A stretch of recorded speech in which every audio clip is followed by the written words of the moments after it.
You get under to get over. Yes. Meaning that you move on to the next person to get over that last person.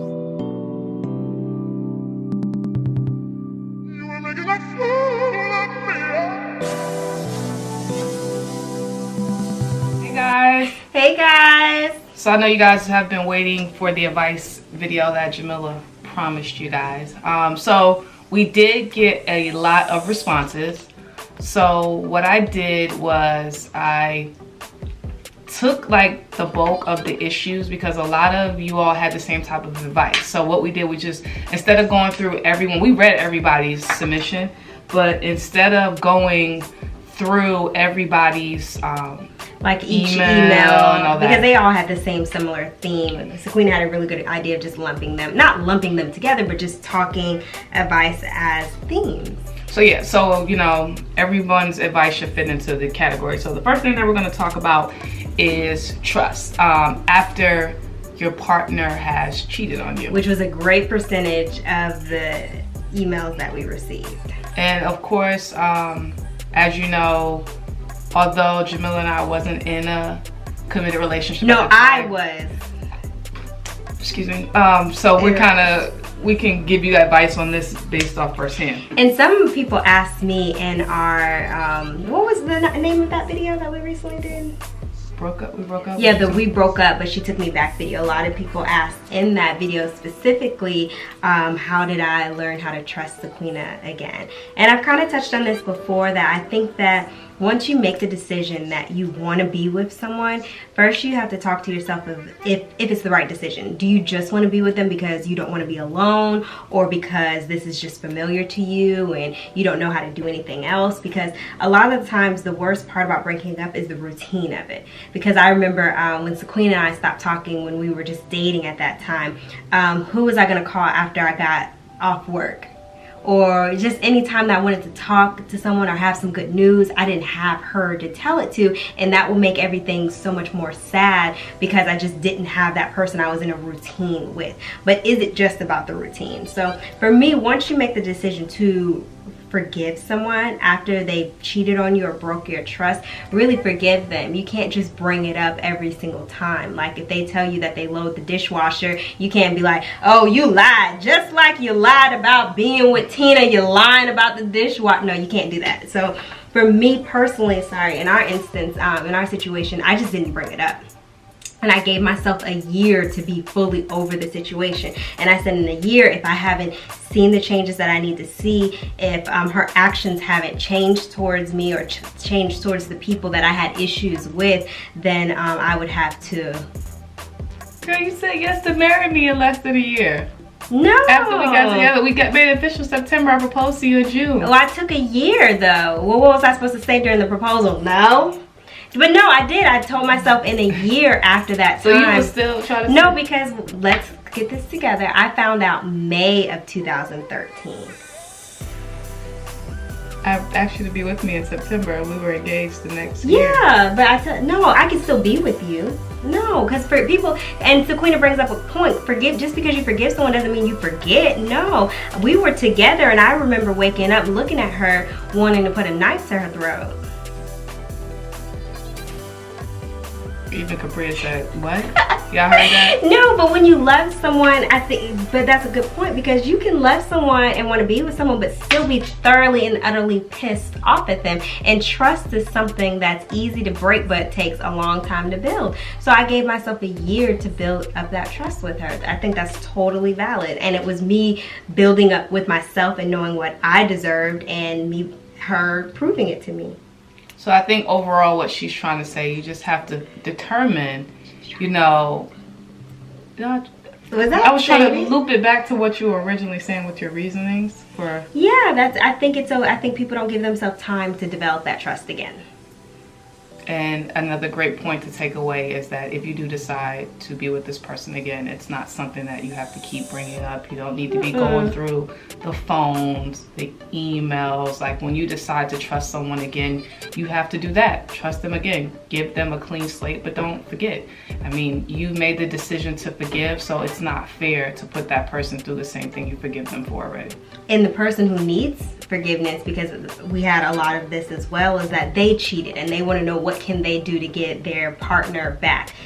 That's a tough one, because I think you need a lot of inward time to yourself to discuss, why did you cheat on that person in the first place? Say that again. That is a very valid point. I mean, because I was going to speak from that. You need to figure out internally what made you cheat on this person. Because honestly, if it's something that's not going to change in this person, if it's a true character trait for theirs, don't put them through it again. Just leave it alone. And I think also sometimes it's not even that other person, it's you. Are you someone who you felt that this situation was so good that you didn't deserve it, so you messed it up on purpose? Because a lot of us are out here, we don't think we deserve good things, so we turn and find a way to mess them up subconsciously. So I think it's really good to really take that time to figure out why you cheated in the first place. And you can't rush anyone to forgive you. Like, that's not gonna happen, but your actions need to show improve. If we're not gonna talk about what happened, changes still need to be made. Absolutely. For me to know that I can trust you again. Okay, so next category is feeling secure in a first-time lesbian relationship, whether your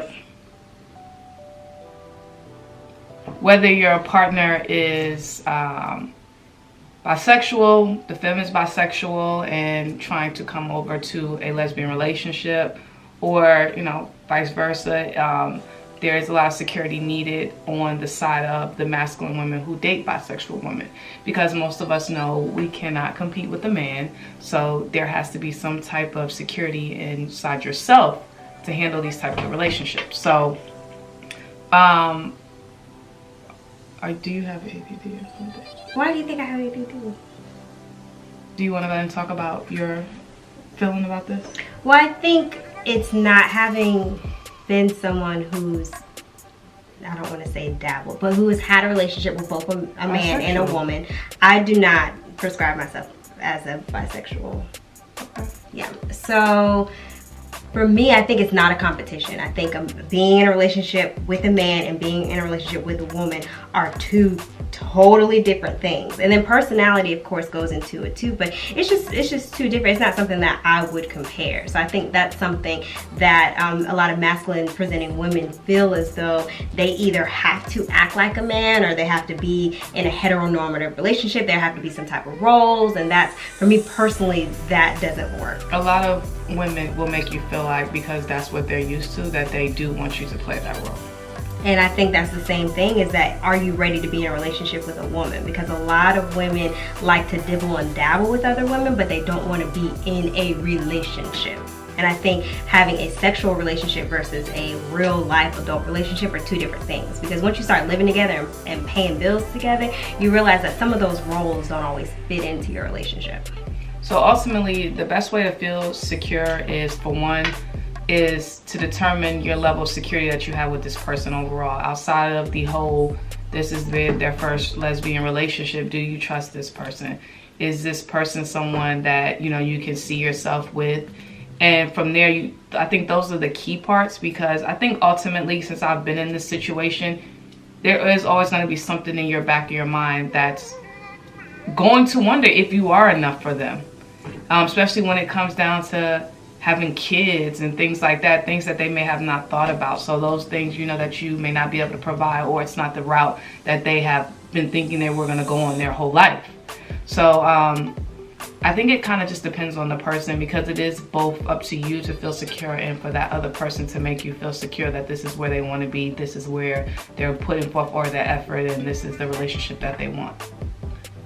And I think also another thing is that we're getting to that age, well, some of us are getting to that age where the relationships that we're getting into, we need to have those conversations up front, because we're no longer just kind of dating because it feels good. No, we're dating and having relationships with intention. If your intention is to date, to marry, or to be in a committed relationship, you have those kind of communications up front. How do you want this relationship to look? How do you want it to play out? What is my role in the relationship? What is your role? What do you bring? What do I bring? And I find that if you have that conversation up front, a good percentage of your arguments will likely decrease from that. Yeah. So it's just all about security. And I mean, it's a strong bit of security, because you can't like say, oh, if you're dating a feminine woman who has dibbled and dabbled or bisexual, that she can't have male friends or she can't have women friends. Like, you really have to dig within deep and know that these are just genuine friends. Although she used to mess with men, you know, she's gonna have a male best friend, or it doesn't mean that she's sleeping with him. So it really has to start internally, and you have to be secure within yourself first anyway, before I really think you get into any of these relationships, because it's all about self-love and loving yourself first, knowing what you deserve and knowing what you're going to put up with. Consistency is important, and that should be the #1 factor in any of these relationships. And that makes me think, I was watching Jada Pinkett Smith interview with Sway, and in the interview she says that relationships are about healing childhood trauma. And that's so interesting, because that speaks to like what Sequina is saying about finding out your own insecurities. A lot of us have childhood trauma or trauma period that we project on our partners. And you have to really realize, am I projecting this issue, or is this really an issue? And you really have to dig deep and resolve that first. Yep. So for any relationship. Yep. So it's all about self-love. And the next one is we're just going to go on to how to move on, which ties into the self-love factor. I know relationships are hard, like Jamila said earlier, that you get into a routine, you're comfortable. So regardless if it's a 30-day relationship versus a 5, 7, 10-year relationship, it all hurts. It is some point of sadness that's going to occur, and they are tough to get over. I'm trying to think the best way that we all know how Jamila gets over relationships. I will block you.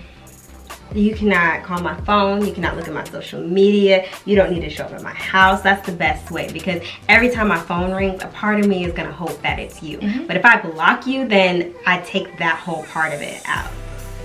So for me, it's all internal for me. It doesn't really have to do with the other person. I have this bad habit that after I've dated or dealt with someone, I don't even find them attractive anymore. I am halfway disgusted with them. Like disgusted? Yeah, I was like, ugh. Or like, ugh, what was I thinking? Like, there's no positive thoughts. And I hate to say it like that. It's like I could be cool with you, but when it comes to like thinking about them like in that light, it's always like a ugh. Like, I don't know. I have a way of tricking my brain to not like someone anymore. And I can like hone in on the one reason why we're not together. If you hurt me, you did this. I'll just keep replaying that in my mind. I don't block the phone. I will even pick up the phone, but like I said, I just learned how to detach myself from it. And it's just something that's self-taught. I really can't sit here and tell you how I do it, but I could just be real disgusted with the person. I'm like, oh, we could be friends, because there's nothing in me that would ever want to mess with you, and whoever messes with you, I'll send them a prayer for you. Let me think. When I go through a breakup, I'm playing all my favorite movies. Like, I'm playing Brown Sugar, Love Jones. I have my ice cream. Like, I'm going to cry it out, pray it out, everything. You're a movie, huh? Yeah, I really think so, because I really think you have to purge that person, and you have to really accept that you maybe potentially have lost a good thing, but that some things, everything wasn't good in that relationship, and that's why that relationship, you either outgrew it, that person didn't respect you, you didn't respect them. It wasn't a good situation for you to be in, so that's the good part about moving on from it. And it's hard as hell. Heartbreak is one of the hardest things to go through and get through. I've Googled. They should have a prescription for that. I mean, I've cried too over things, but you can take prescriptions. I am guilty of the term of getting over to get what? You get under to get over. Yes. Meaning that you move on to the next person to get over that last person. That's how that was another way that I did it, but you know, after a while you get over it, gets old. I a lot of these relationships weren't long term for me anyway, so. Yeah, so for me, what I like to think about is when I break up with someone, well, I haven't had that many relationships in my life. You but had, how many, like 2 or 3? I'm not into counting, but I need to know how experienced you are to see if they need to be listened to you or not. I'm very experienced. I think if people want to know how to keep and maintain long-term relationships, I'm your girl. For me, what I like to think about is if you've dated a lot of people, like Sequina. Oh, sorry, that was rude. If you've had lots of interactions, and there's nothing wrong with that, because I've had interactions, just not a lot of relationships.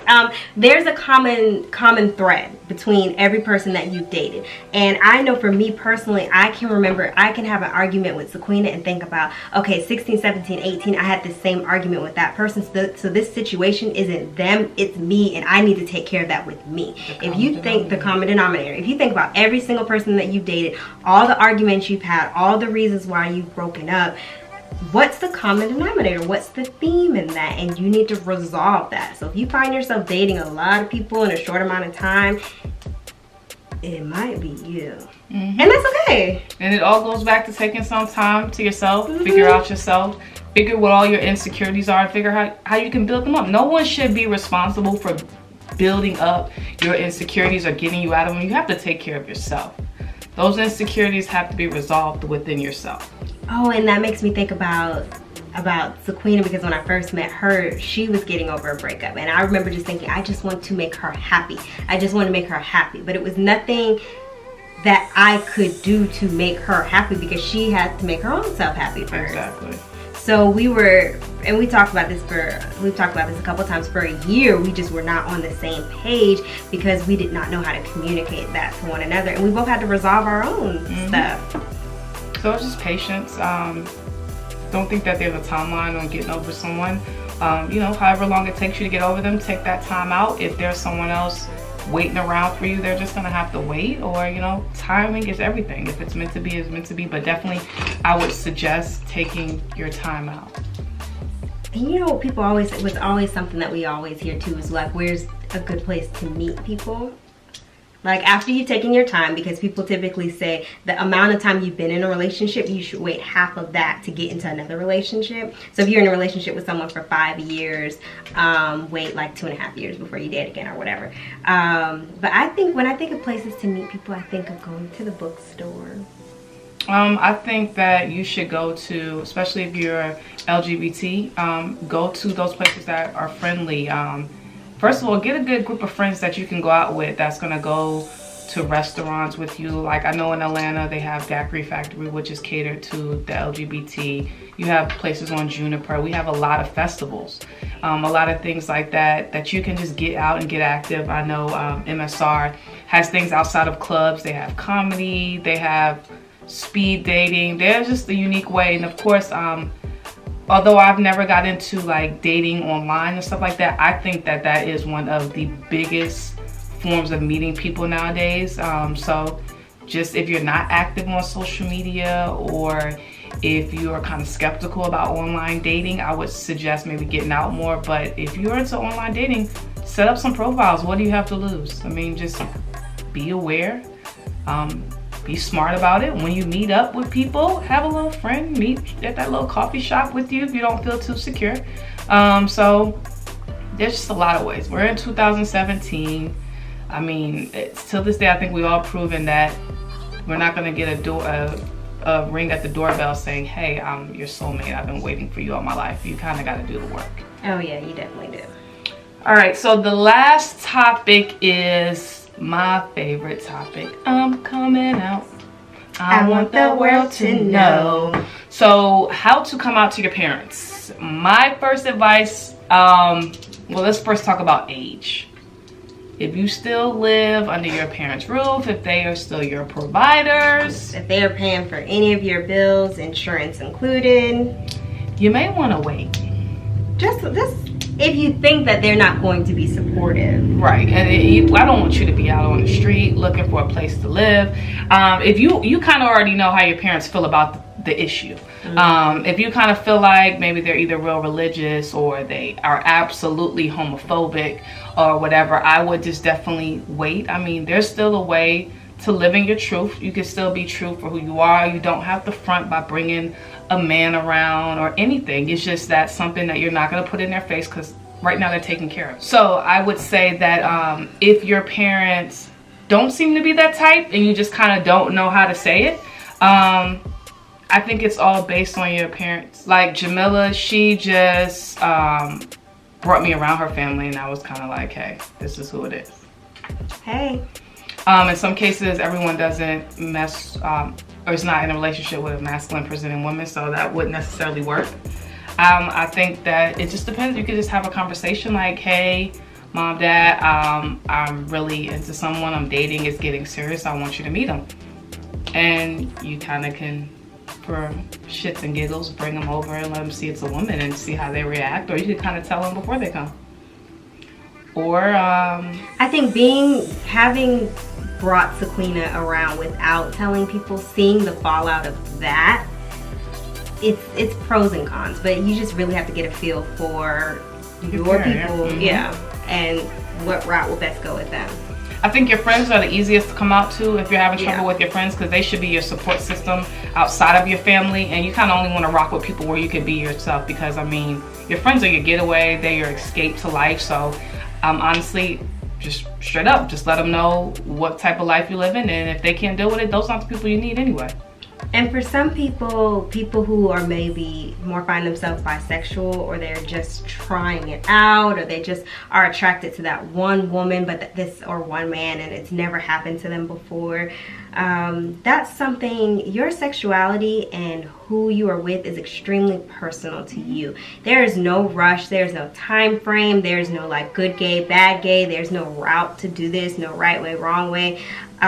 Just being honest with yourself and being honest with the person that you are exploring with is the right route. But I would never tell someone, hey, if you've had one experience, you now need to come out, you now need to do X, Y, Z. It's no route to this. Everyone has their own timing. And if you are in the older percentile of individuals who do not live with their parents, and they're living their own life and they just want to come out to their parents, just come on out. And I mean, you just may want to be more tactful if they are a religious family, or if you know strongly how they feel. You don't want to be a rebel about it, like this is what it is, and this is, I mean, you're gonna ultimately be like, this is what it is, but just kind of, you know, you warm them up to it, like, hey, I already know how you guys feel about this, and I'm not trying to change your views, but I just want to let you know that this is who I am, and this is who I'm going to continue to be. And I hopefully one day, if you have any questions, you'll come to me with your questions. If you don't understand anything, you know, you'll come to me for understanding, because this is a lifestyle that I'm in, and this is a lifestyle that I'm going to be a part of. And we also have a lot of supporters who live in other countries where the country as a whole may not be supportive of LGBTQIA. And in that instance, it's really a decision that you have to make, because I would never recommend anyone to do something that will cause them harm, or will put them in a dangerous situation. But then we also have to think about history. When the collective have come together and challenged the status quo, changes do get made. So I think that's the only difference, is finding, if you can, in a safe way, finding people who think like you, or people who you can be yourself around, and trying to make change as a collective that way. And if you can't, you know, it's just a hard situation, because currently in the country that we live in, there are some hardships, but we can walk out of our door while we hold hands, and we don't have to face persecution. And in some countries it's not like that. So I just say to them, it's just, no one will recommend, again, you put yourself in a dangerous situation. But I think it's also, sometimes it does take that one strong voice to stand up and say, this is not right. So it's just finding out a safe balance to do that. Yep.